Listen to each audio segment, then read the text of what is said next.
your reaction when you learned that Kurdistan region had resumed exporting oil to the international market with your support as United States of America? Well, I expected that. We've gotten along with the Kurds for a long time, so I expected that. Another question, what would be your reaction if the Iranian people rise up against their regime during a ceasefire, Mr. President? Well, they should do it, but again, the consequences are great. I mean, they were told, if you protest, you will be shot immediately. You saw what happened to the young wrestler. He was a great champion, by the way. He was a great wrestler, one of the top in the world. And he and his two friends were hung. And all they did was say a little bit about liberty. They wanted liberty, and they were violently executed. But the number is up to probably 45,000 people were killed. So, you know, when somebody stays in a house, when they know if they walk out of the house to protest, they'll be immediately shot and killed.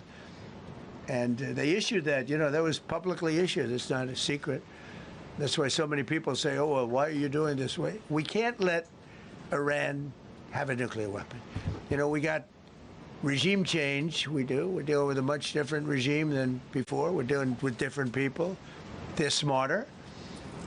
I think they're sharper and far less radical. We have regime change, but we didn't do this for regime change. We did it for the fact, and my view was very simple. I saw somebody said, oh, he doesn't have a plan. I have the best plan of all, but I'm not going to tell you what my plan is. You know, they want me to say, here's my plan. We're going to attack at 9:47 in the morning, and then we're going to do this, and then we're going to... And if you don't do that, they say, I have a plan. These people know what the plan is. Everybody here knows what the plan is. But it's very unfair to say, we don't, because I don't mind being insulted. I've been insulted for many years by the fake news, but you can't. It's so bad for people that are so you just saw two great, and John Ratcliffe, three unbelievable people. They have a plan. Every single thing has been thought out by all of us. But I can't reveal the plan to the media. So, you know, but we're just thrilled by the success of this operation. Yes, please. Thank you, Mr. President. You've said Iranians would be mad if you stopped these attacks, but why would they want you to blow up their infrastructure, to cut off their power? Wouldn't that be punishing Iranians for the actions of the regime? They would be willing to, and it's suffering, they would be willing to suffer that in order to have freedom. The Iranians have, and we've had numerous intercepts. Please keep bombing. Bombs that are dropping near their homes.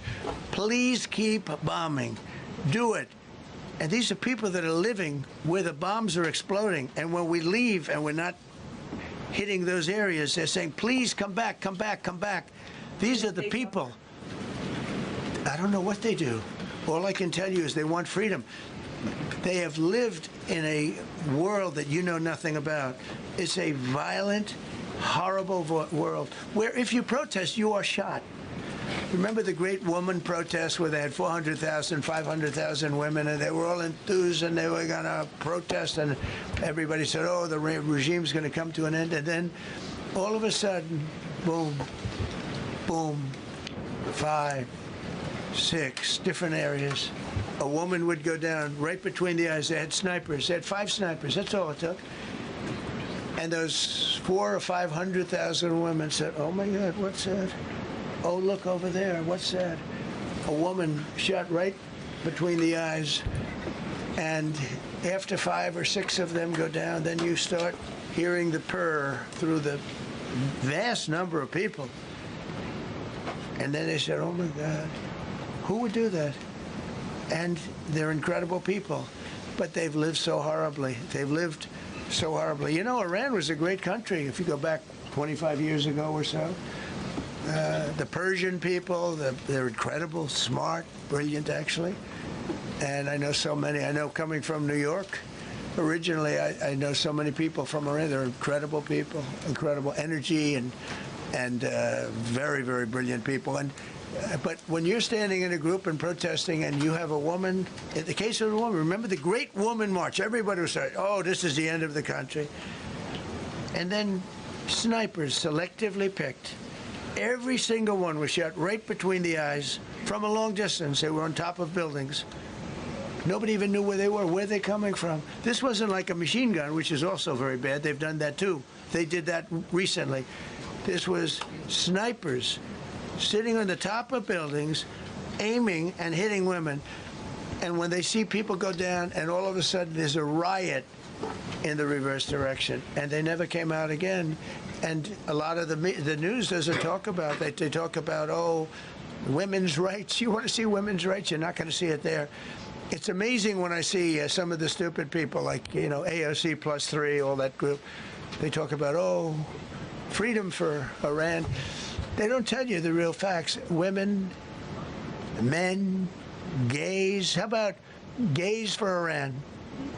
They kill the gays. They throw them off buildings. So I wonder what's going on. I can only say this. They want us to keep bombing, even if it jeopardizes, because their life is in much greater danger. They want freedom for Iran, but it's very hard for them to protest. I actually tell them, I said, don't go out. I fully understand.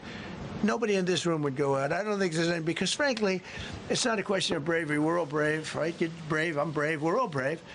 But we're also intelligent. If you have people shooting at you, expert shots with the best rifles you can get, and hitting you right between the eyes every single time, and you're looking here and you're seeing and you're looking here, you're out of there. I don't care who it is. Mark Meredith, Fox News. I know that. Oh, thank you. How would I not know that? America's watching. No. Good job. Can we go back to the weekend? First off, was everyone on board with the operation, or were there people that were trying to talk you out of going through with the operation this weekend? Not everybody was on board. Somebody else within No, you? there was military people, very professional, that preferred not doing it. These two were totally on board, which was very important. They weren't. It would have had a little difficulty. But no, there were military people that said, you just don't do this.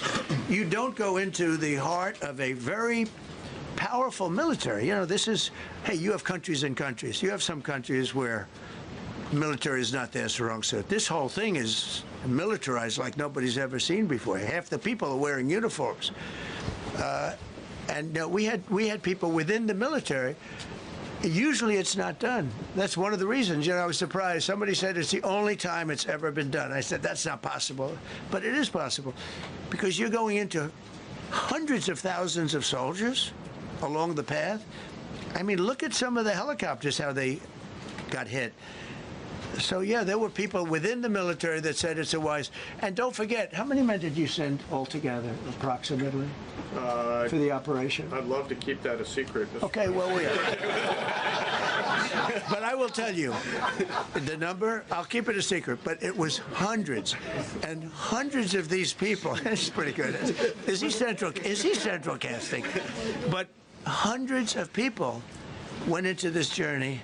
Hundreds of people could have been killed. Forget about the equipment. A lot of equipment, nobody cares.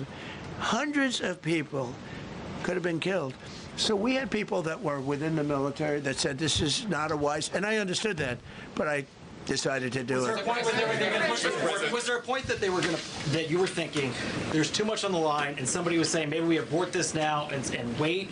I mean, given the resource, like the general said, it seemed like there was so much on the line here. You must have been thinking, well, this could have completely changed. So the first one, which was in many ways as dangerous as the second, I guess it gets, because we're flying over daylight. You know, we're the best at the world at night. We have goggles that nobody, we have goggles, I've tried them, they're unbelievable.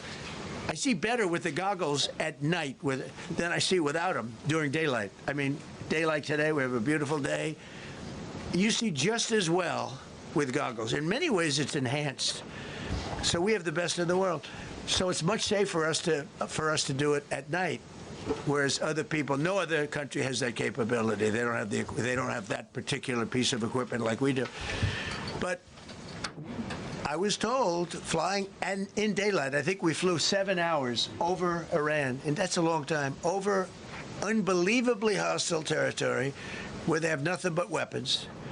We took out their anti-aircraft, which is great. We took out their radar, which is great. We took out a lot, but they still have, you know, what hit this one was a shoulder